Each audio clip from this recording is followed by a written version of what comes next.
তুমি বলো তো হেড মানে কি? তারপরে আই মানে? তারপরে নোজ মানে? নাক, পড়ে যেও না। তারপরে হইলো টুথ মানে কি?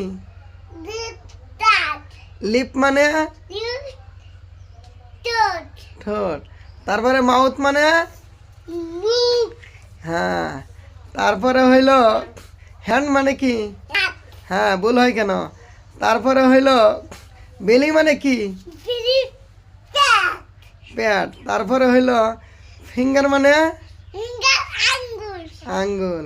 তারপরে হইলো তোমার ফুট মানে কি? পায়ের পাতা। মাশাল্লাহ। তারপরে হইলো লেগ মানে কি? পা। মাশাল্লাহ, অনেক সুন্দর হয়েছে।